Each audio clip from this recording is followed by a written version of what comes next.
The snow fell thick and heavy that afternoon in Syracuse, New York. A quiet neighborhood, lined with modest homes and frost-covered cars, buzzed with the unmistakable energy of children freed from the walls of school. Their laughter broke the cold air like music, echoing down the narrow streets. Among them was 11-year-old Alana Fields, bundled in her red winter jacket and knitted blue hat. She wasn't the loudest kid on the block, but her smile said everything you needed to know about her. This was her favorite time of year. Snowball fights, sliding down icy sidewalks, and building snowmen. It was all part of what made these afternoons feel like pure magic. Alana and her friends, Mia and Jamal, had claimed the small park at the end of Oakwood Drive as their playground. The kids tossed snowballs, giggling uncontrollably as they darted between the swings and benches, their boots crunching in the thick snow.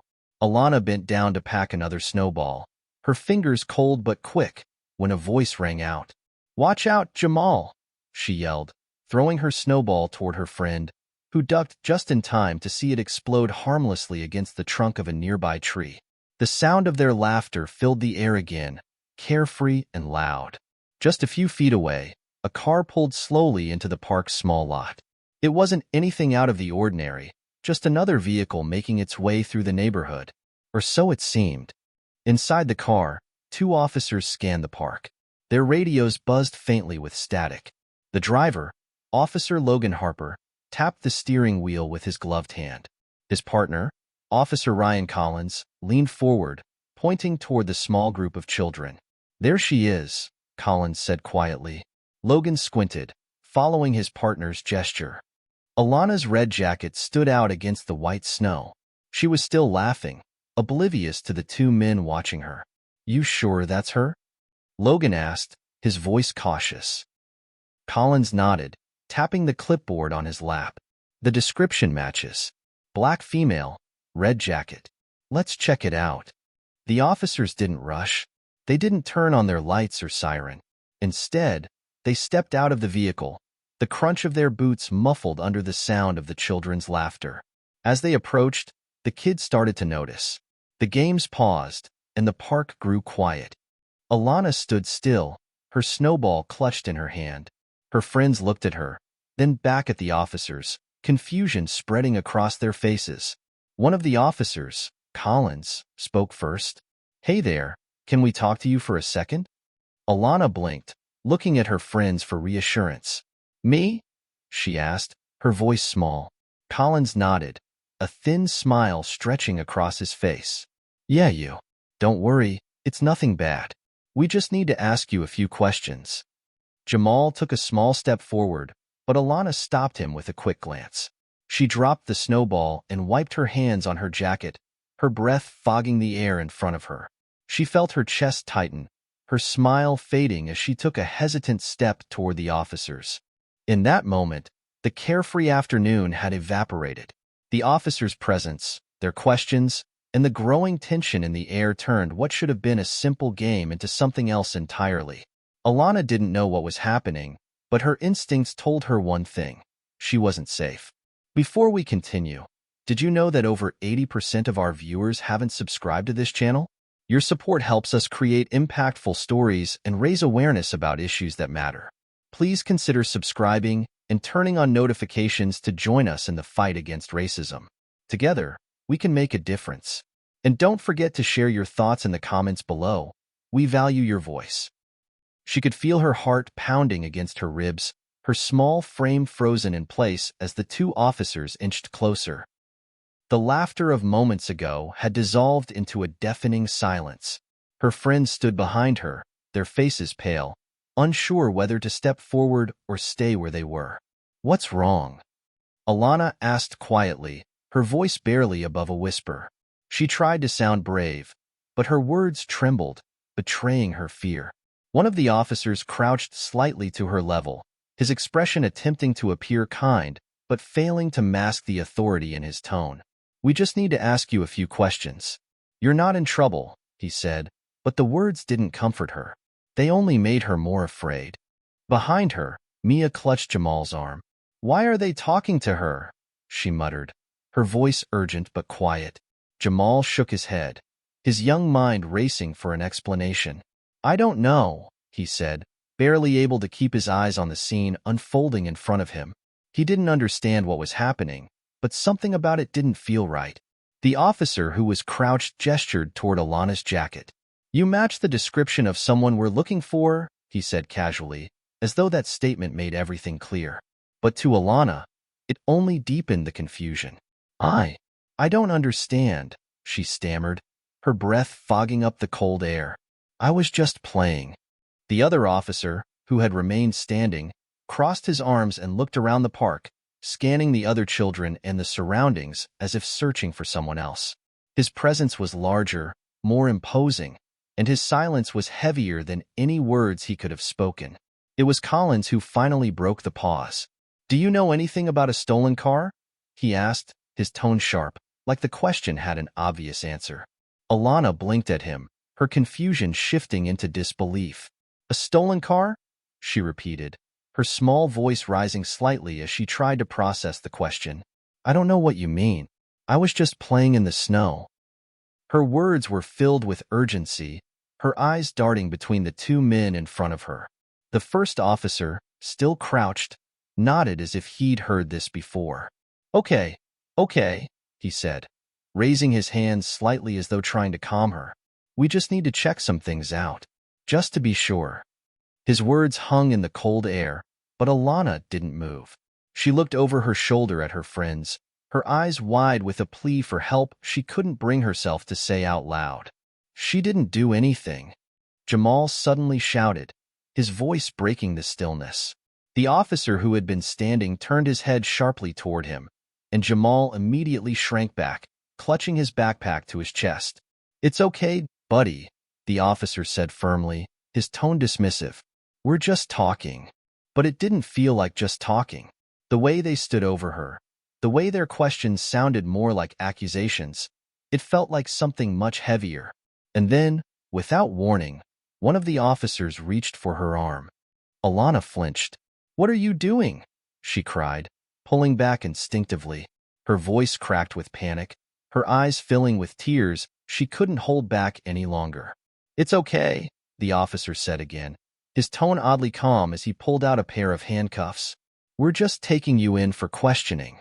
"No," she screamed, her voice piercing through the quiet park. "I didn't do anything." Her friends were frozen, their faces pale with fear as they watched the officers place the cold metal around her small wrists. The sound of the cuffs locking into place echoed in the still air, louder than anything else. A woman jogging past the park stopped in her tracks, her eyes widening as she took in the scene. "What's going on?" she called out, her voice sharp with concern. The officers ignored her, focusing on leading Alana toward the waiting car.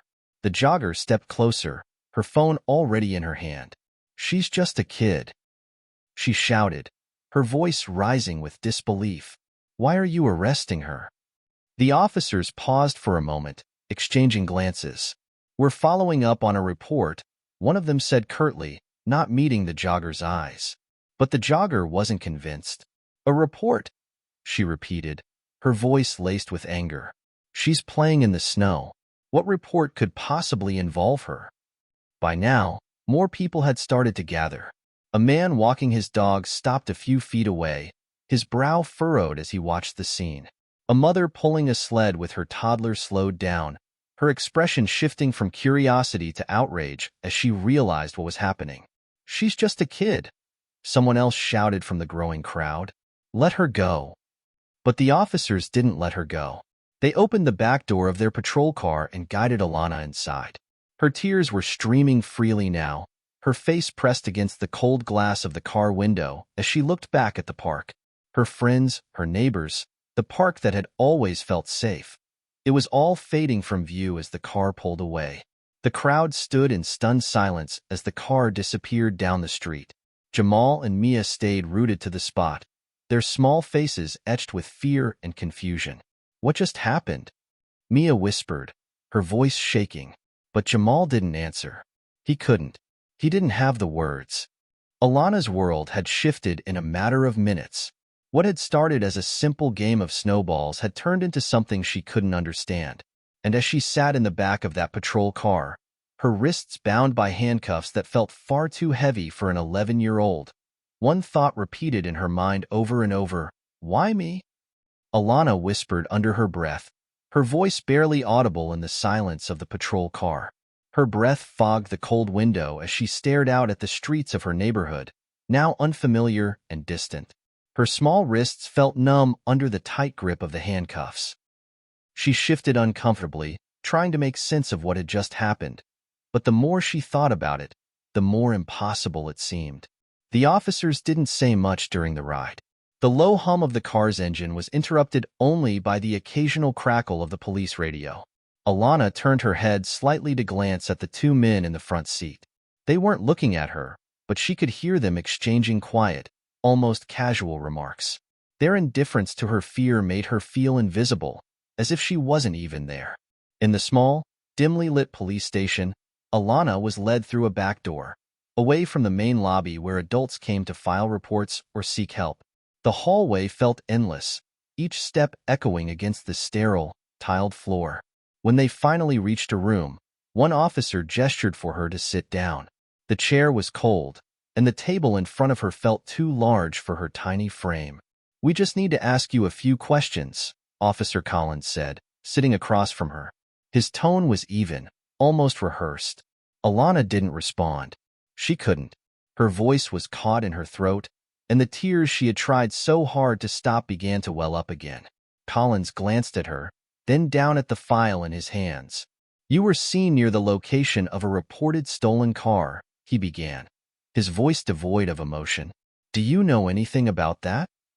Alana shook her head quickly, the words spilling out of her all at once. "No, I don't know anything. I didn't see a car. I was playing in the park with my friends." Her voice cracked as she spoke, her small hands gripping the edge of the chair. "I don't even know how to drive," she cried out, her innocence cutting through the coldness of the room. Meanwhile, back in the neighborhood, Alana's mother, Patrice, was finishing her shift at the hospital. She worked long hours as a nurse, often sacrificing her own needs to make sure her children were cared for. The phone call came just as she was stepping into the break room for a brief moment of rest. "Hello?" Patrice answered, her voice weary but polite. On the other end of the line, an unfamiliar voice identified itself as an officer from the Syracuse Police Department. Patrice's heart sank. "Your daughter, Alana, is with us at the station," the officer said, his tone mechanical. "We need you to come down here." The words hit her like a freight train. Patrice didn't ask questions. She didn't need to. The thought of her 11-year-old daughter in a police station was enough to send her racing out of the hospital, her pulse pounding as she fumbled with her keys in the parking lot. Back at the station, Alana sat alone in the interrogation room. The questions didn't stop. They kept coming, each one hitting her harder than the last. "Did you see anyone acting suspicious in the area? Do you know someone who might be involved? Are you sure you're telling us the truth?" The words blurred together, and Alana felt like she was shrinking under their weight. "I don't know anything," she repeated, her voice barely audible now, but they didn't seem to believe her. When Patrice arrived at the station, she was met with resistance. The officer at the front desk didn't offer much information, only saying that her daughter was being questioned in relation to an ongoing investigation.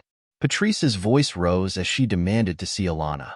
"She's 11 years old," she exclaimed, her voice shaking with anger. What could she possibly know about a stolen car? After what felt like an eternity, Patrice was finally allowed to see her daughter. When she walked into the small room, her breath caught in her throat. There was Alana, slumped in a chair, her wrists still cuffed and her cheeks streaked with dried tears. "Baby," Patrice whispered, rushing to her side. She knelt down, pulling her daughter into a tight embrace. "It's okay. I'm here now. You're going to be okay." But as Patrice held her daughter, the reality of the situation hit her. This wasn't just about Alana. It was about something much bigger, a system that had failed her child, a system that saw her daughter not as an innocent 11-year-old, but as a suspect. The news of Alana's arrest spread quickly through the community. By the next morning, neighbors and friends had gathered outside Patrice's home, their voices filled with anger and disbelief. "How could they do this?" one woman said, shaking her head. "She's just a kid." Another man added, "This isn't the first time something like this has happened. They think they can get away with it because no one will hold them accountable." Her nights were filled with restless sleep and vivid nightmares, and her days were haunted by the memory of cold handcuffs and harsh voices. Patrice watched helplessly as her daughter withdrew, the sparkle in her eyes dimmed by fear and uncertainty. The fallout didn't stop with Alana. Patrice found herself navigating an endless maze of interviews, meetings with lawyers, and attempts to shield her daughter from the harsh glare of the spotlight. But through it all, she remained resolute. "This is bigger than us," she told a group of reporters. "This is about making sure no other child has to go through what my daughter went through," Patrice said, her voice steady despite the storm of emotions raging inside her. Those words, spoken with quiet conviction, became a rallying cry for the community. It started small, a neighbor dropping off a casserole and offering a few kind words, a friend from church organizing a prayer circle for Alana's healing. But soon, it grew into something much larger. The day after the story broke, a small group of neighbors gathered outside the Syracuse Police Department. They held handwritten signs that read, "Justice for Alana," and "Kids deserve better."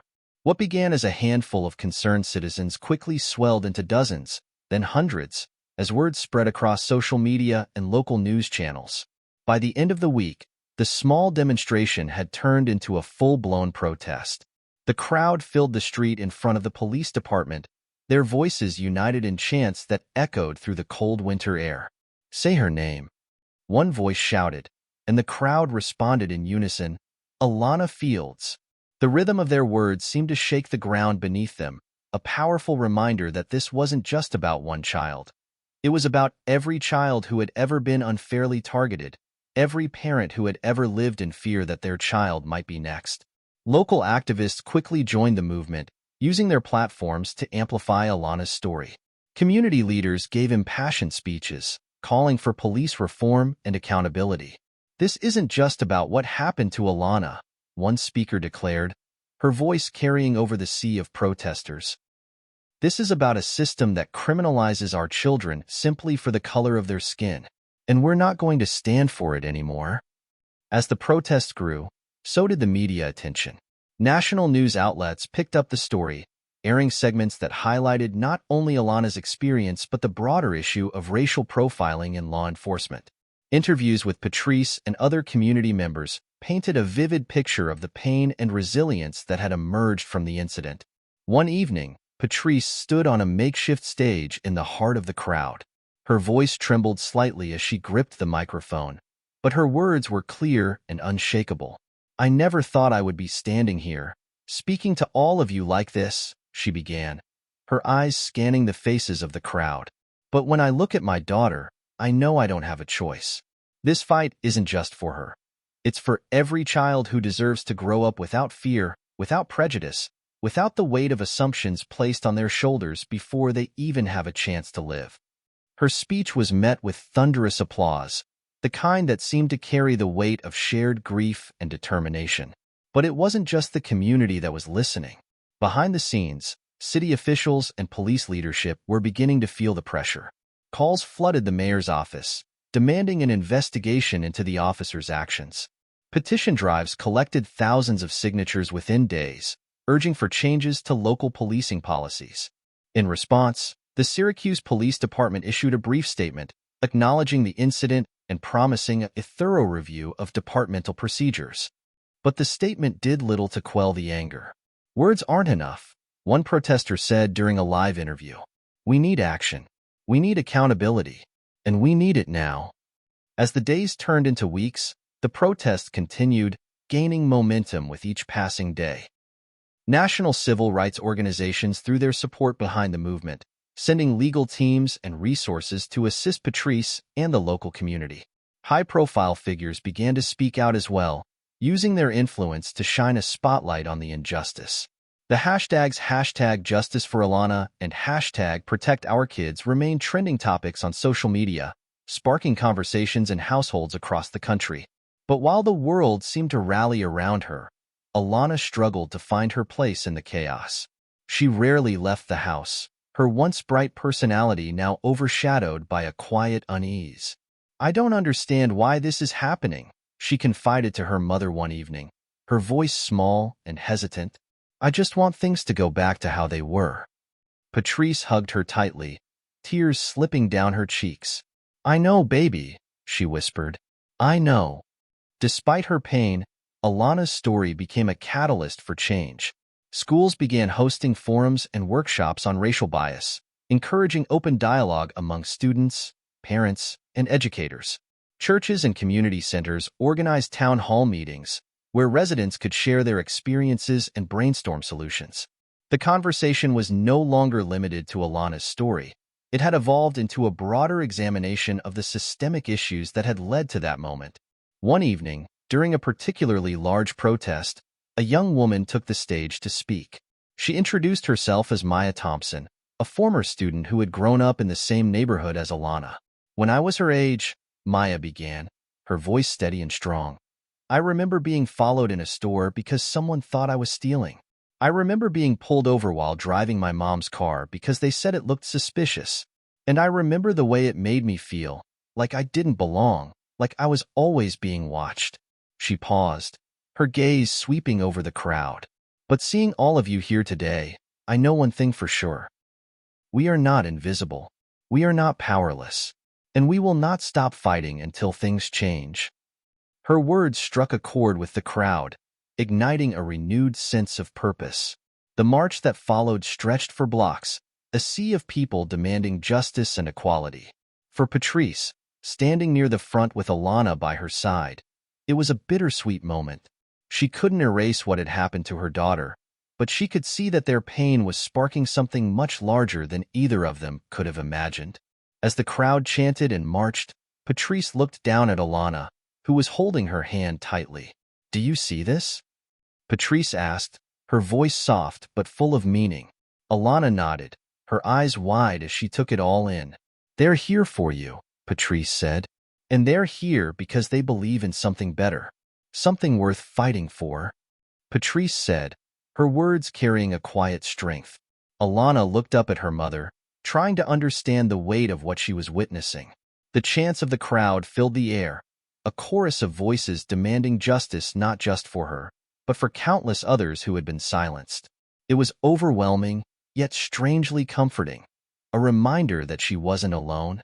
But even as the protest continued and the movement gained momentum, the road ahead was far from easy. Behind closed doors, Patrice wrestled with the emotional toll the entire ordeal had taken on her family. Alana had grown quieter, more withdrawn, her once bright eyes now carrying a shadow of fear that hadn't been there before. At night, Patrice would sit by her daughter's bed, watching her toss and turn in restless sleep. "It's going to take time," she told herself, though she wasn't always sure she believed it. One evening, as the noise outside their home quieted and the house settled into an uneasy calm, Alana spoke up. "Mom," she said softly, her voice breaking the silence. "Why did they think I was a bad person?" Patrice's heart broke all over again at the question, but she forced herself to answer.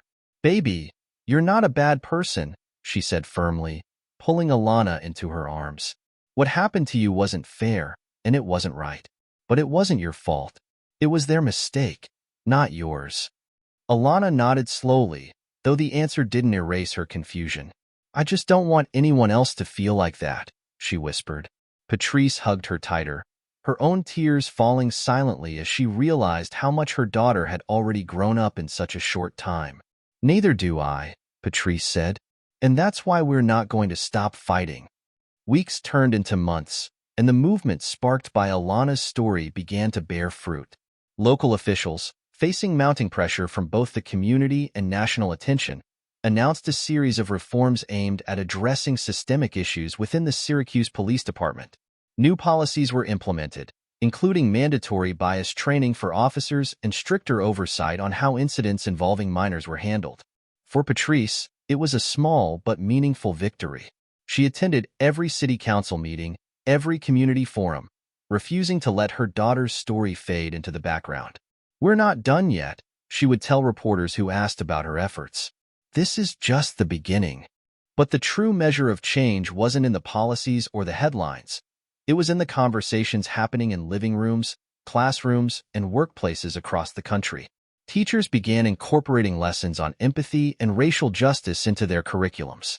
Families sat together at dinner tables, discussing the importance of recognizing and challenging bias. The ripple effect of Alana's story was undeniable. Alana, too, began to find her voice again. At first, it was small moments, a smile here, a laugh there. But over time, she started to open up about what had happened to her, sharing her story with classmates and friends. It was really scary, she admitted during a school assembly one day, but it made me realize how important it is to stand up for what's right. Her words, though simple, carried a profound weight, and her classmates listened intently, some even wiping away tears. Patrice watched from the back of the room, her chest swelling with pride. For so long, she had worried about the long-term effects of that terrible day on her daughter. But now, she saw something else, a resilience and strength that gave her hope for the future. Alana wasn't just surviving. She was growing. As the year came to a close, the Fields family found themselves at a community event honoring Alana's bravery. The room was filled with neighbors, activists, and friends who had stood by them through the hardest moments. One by one, people stepped up to share how Alana's story had impacted their lives. A young man talked about how he'd been inspired to join a local advocacy group. A teacher spoke about the changes she'd made in her classroom to create a more inclusive environment. And an older woman, her voice trembling with emotion, simply said, "Thank you for reminding us that every voice matters." When it was Patrice's turn to speak, she hesitated for a moment, looking out at the faces of those who had supported her family. "When this all started," she began, her voice steady but filled with emotion, "I was angry. I was scared. I didn't know how we were going to get through it. But standing here today, I realized something. We didn't just get through it. We grew through it. And that's because of all of you." She paused, glancing down at Alana, who sat in the front row, her hands clasped tightly in her lap. "My daughter taught me something I'll never forget," Patrice continued. "She taught me that even in the darkest moments, there's light to be found. And that light is in our voices, in our actions, in our willingness to stand together and demand better. Not just for ourselves, but for the generations to come." The room erupted in applause, the sound filling the space with a sense of unity and purpose. Alana smiled, her cheeks flushing as she glanced at her mother. In that moment, she felt something she hadn't felt in a long time: hope.